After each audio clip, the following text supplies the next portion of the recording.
Hello, my name is Karen Carreras-Hubbard, and I'm the Coordinator of Library Services.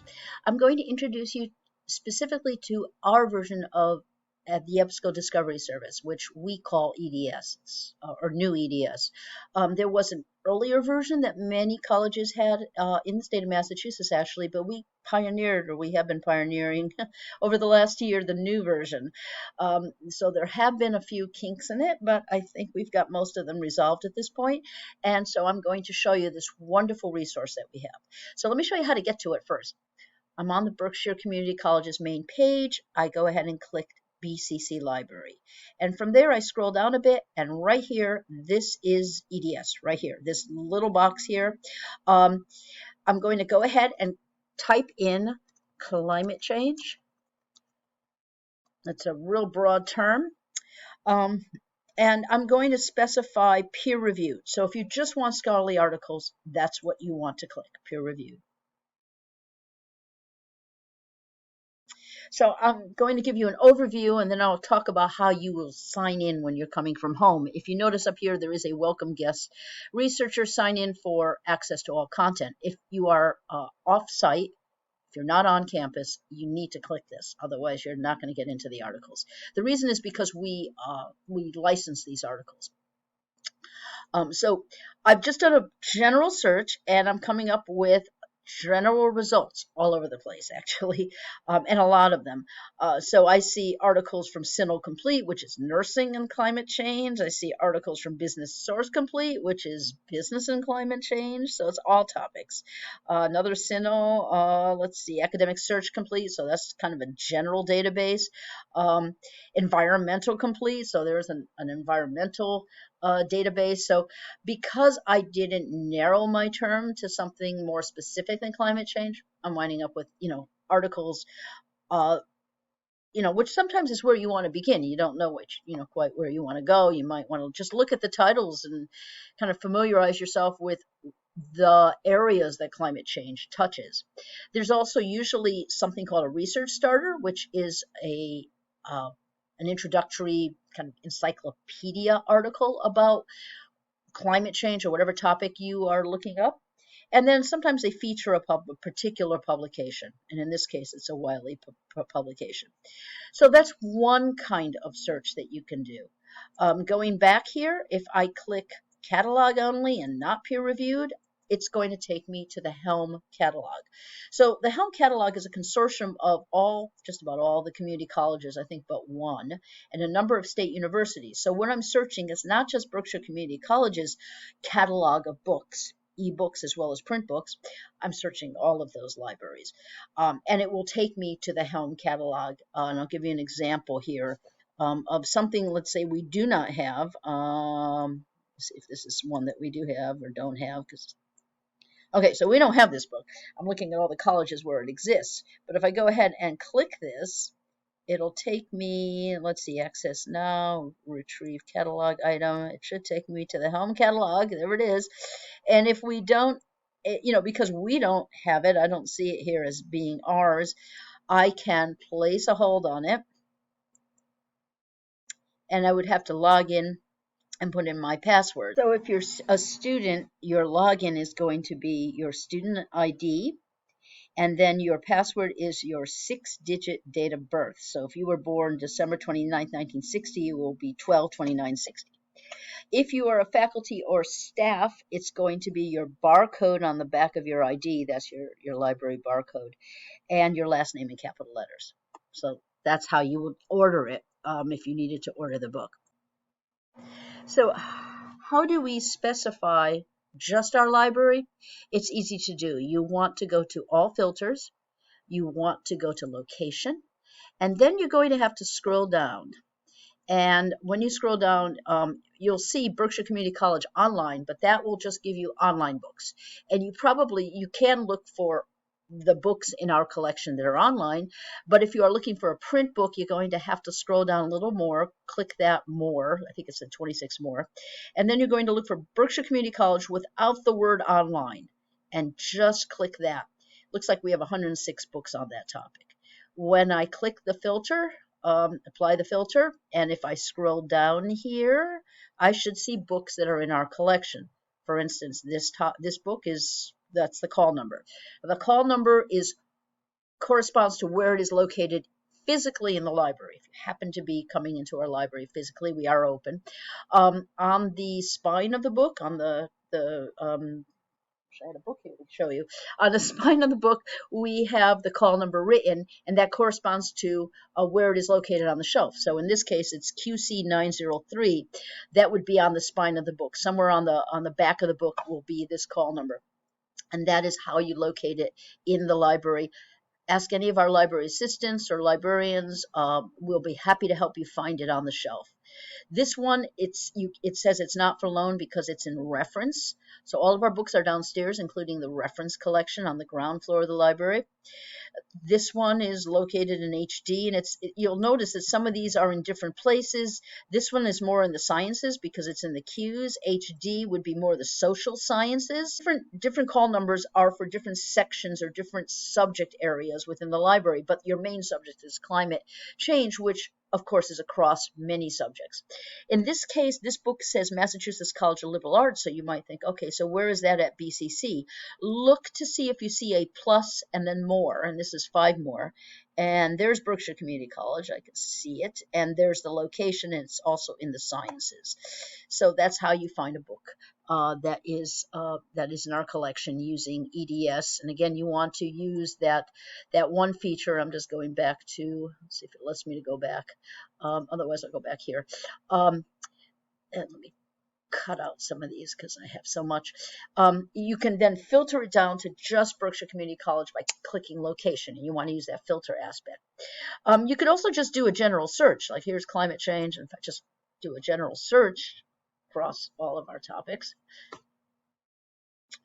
it's going to combine everything together, and I'm going to probably want to go to the filters, and if I just want the location of Berkshire Community College, whether it's online books or continuing down to print books, I want to click that. If I want, and I can search for everything all at once if I want, books, articles, and just Berkshire Community College. So I can filter, use all the filters if I'd like.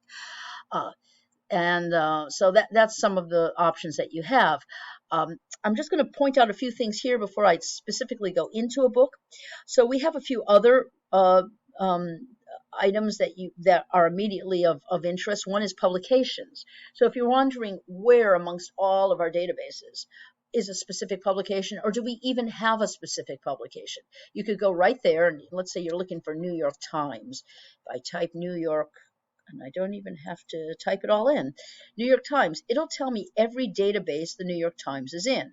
So if I click one of these, it'll take me to a page where I can actually, find the specific volume or date, click on it, and then search within the document if I want. So that's an option that you have. If I want journals, I need to click journals. 15 journals on climate change alone, and it's just with those words in the title of the journal. So there we have everything. So that's another option that you have. And let's see, if I go back, there's something called a climate map. A concept map. So if you're beginning research and you are wondering, where do I begin? Climate change, as you can see, when I did a general search, I wound up with all sorts of topics. I can really narrow my search and use the concept map to help me do that. So it pulled up a whole batch of subtopics here. So if I click global warming, and then I click explore the concept of global warming. So I can go ahead and I could click, global dimming. That's interesting. I don't know what that is. But let's say I've got global warming. I'm just going to click that. I'm going to add it to my search. And right up here, you see this is your search terms. You're building a search string. And so if I do that, then I go over here and let's say I pick, looking at all the different things I have here, climate change mitigation. I'm not sure what that is, so let me click on that. Okay, there we go. I'm going to add that to my search, but I'm also going to explore the topic because I don't know what it is. All right, and carbon credits. Okay, so I kind of know what that is, and I'm going to add that to my search. Okay, so I have a batch of things here. I have global warming and climate change mitigation and carbon credit. I'm going to go ahead and ask for a full results. And when I do that, using the concept map, I've managed to kind of narrow what might have been thousands of articles and maybe even books down to a few. And I'm looking at the dates on some of these. Oh, this is 2021. This is 2012. Although Bill McKibben is quite an important scholar, so it might be worth reading something that might even be older. Um, Here's an overview of the law of climate change. It's an ebook, so it is giving me all sorts of articles and books all together. So, as I mentioned, you might want to sign in at some point. And when you sign in, again, because we license all of our databases, and I might already be signed in, so maybe that's why it did that. But when you sign in, it's going to ask you for your usual sign in that you do to get into your email. So that's usually what it asks you for. Once you sign in, you should be able to get into any of the articles that are here. So if I go ahead and click, let me find something that looks interesting that's sort of recent. Okay, let's see, access now, full text finder. Sometimes they give me a full text finder. And okay, in this case, it says view this article on Science Direct. So let me see if we have it. If we don't, they have a request this item through interlibrary loan, which if you do that, we will order the article for you. But let me hope it is in Science Direct. Directing, Science Direct, we do have it. Oh, holy cow. And if I want to view it, I could view the PDF. And there's the article. And I could print it and I could download it if I want. So it gives me those choices. And here's the full article. Okay, so that's one. So scrolling down, okay, let me try this one right here. I'm going to go ahead and try signing in again. Let's see if it lets me do it here. Because when I start seeing that, it means I probably need to sign in. I guess I was probably signed in, and so it recognizes me. You should only need to do it once. So let me go ahead and try to access this. I'm going to access the online full text. Aha, okay.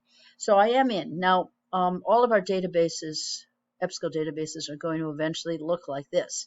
So it's a good idea to use EDS because come January, this is how it's going to look, which is different than it looks right now. So you have your table of contents on the right-hand side. Over here, if you need to cite the article, it gives you all the different citation formats. So if I, oops, the daisies, scroll down, there's MLA. The newest version is 9. I can go ahead, Control C will copy it, Control V will paste it, or I could just copy the citation right there, and then I could paste it into my document. I could save this item, and I can translate it if I want. I don't know how many languages it has, but it has quite a number. I could print it, I can download it. Now it mentioned saving the article. So I'm just going to go back and show you that in order to save an article, well, you could save it to your computer, of course, but if you want to save it to your own account, which you can create for free in Ebsco, you want to go and click this little icon right here, and you can sign up for my Ebsco, or I can or sign in, or I can create an account. And once you do that, you can download your ebooks, you can create projects, you can save your research, you can save your searches, and that comes in really handy because that means you just keep coming back to this EDS and you keep continuing to build your research and incorporate it into your paper. So EDS is more than just a database where you can look for articles, look for books or ebooks. It's also a platform that you can work from. And that's what the beauty of this particular resource is. So I hope that helps explain what EDS is. There are a number of other videos that Ebsco has created that I'm including on our pages. So, look at those. I've given you a real whirlwind overview, but hopefully this will be helpful to you.